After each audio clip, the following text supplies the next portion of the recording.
So, let's see what I should wear. Definitely has to be a little bit dulled down, which kind of sucks. No crazy feathers like this. But like, just look how slay. It's giving like Queen of Hearts. Like, this is like one of my faves, and I got it from someone's like pop-up. I just feel as though I love orange cats so much that why can't I be one in a non-anthropomorphic furry way, if that makes sense. I basically need to like revert back to like my pre-COVID like high school self. Let's start with your name. My name's Isabella Olson. That's my name. Don't wear it out. Cat on the block. Cat with internet access. Being a queer woman at BYU is really interesting because I'm closeted to most people. I'm closeted publicly. I'm closeted on campus. I'm closeted to most of my family except for my sister. So it really feels like I'm limited a lot, and I feel like my self-expression is where I can really come through. And censorship is a huge thing among church members, among BYU, among the state in general. So expression is like really important to me. And like as an artist, as a creative, like I feel like there's such a uniform structure, mold, whatever of what you're supposed to be, especially as a woman. So any way that I can break out of that while still following the rules, like I'll take it. Like I love people looking at my makeup. I get compliments all the time. And it's not even for that. It's for me, but I feel like especially at BYU, I'm so limited as to what I can do. Like even my tattoos, like I have to cover them up. I gotta flip the nose ring. I gotta hide the earrings. You can't even have colored hair on campus. What the hell? Like, okay, sure. It was really tumultuous in my home. My mom was born to like a 15-year-old crackhead, so it shaped a lot of her life. I don't know anyone who's had a tougher life than my mom. She grew up in the projects in Akron, Ohio, so it was a very different lifestyle and upbringing compared to my dad, who's from Rigby, Idaho. Honestly, they're a really interesting pairing, and I don't understand how they even hit it off in the first place. But I definitely had to take the role when their divorce started happening when I was like 16 as the third parent, basically. I would take me and my siblings to church alone, and we would go sit in the pews alone, or we would sit by another family we knew. I started becoming interested in other things besides just exactly what the church says, because I also had a lot of moral gripes with it. I would get in like screaming matches with my dad over like being pro-choice. So it's just always been, I've always been very headstrong. So I wanted to go to BYU because I had a scholarship there, so it was gonna be cheap.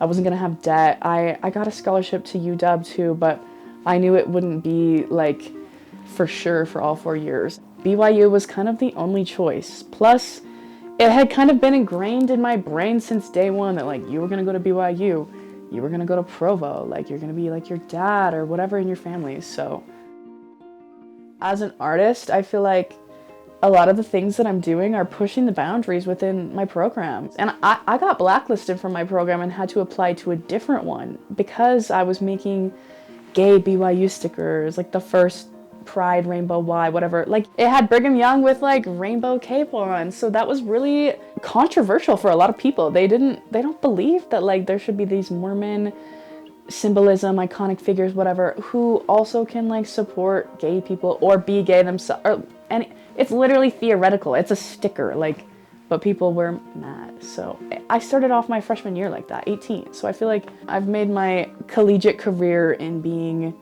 edgy and pushing the boundaries, which BYU needs some of that. So I got turned into the honor code by someone I know, which is usually the case most times, which honestly really sucks. It really sucks. What is the BYU honor code? The honor code, I love it here. The honor code is like a list of really, really vague guidelines that the BYU gives you to sign and agree to before you come here, that you're gonna live the honor code standards.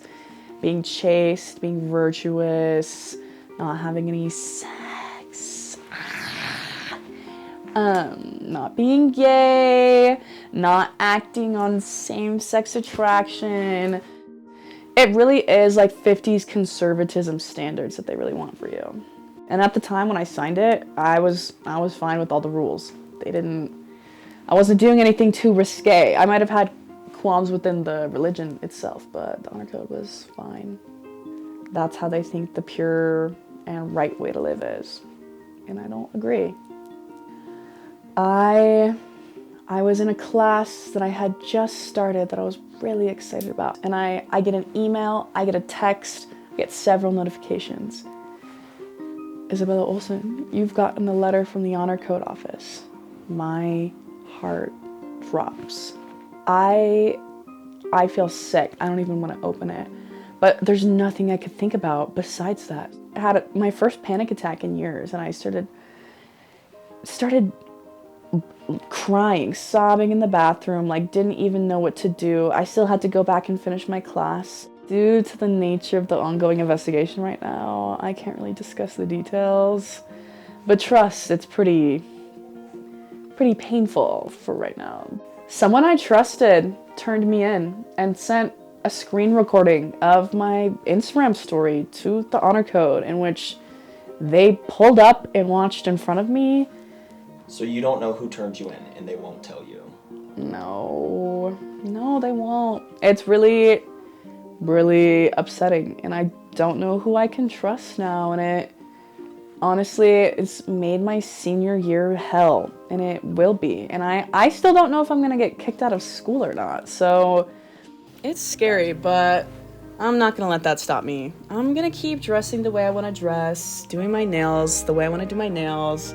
I'm gonna have my tattoos, I'm gonna have my piercings. Like, I'm not letting this BYU censorship get to me. But it honestly would suck if I did get expelled, but I'm not afraid to be able to make a way for myself. Like, I know my portfolio will be able to speak for itself, and there's always going to be some sort of honor code within society, within a job, wherever. So I feel like I'm learning a lot on how to fight the system, how to use spite as a motivator.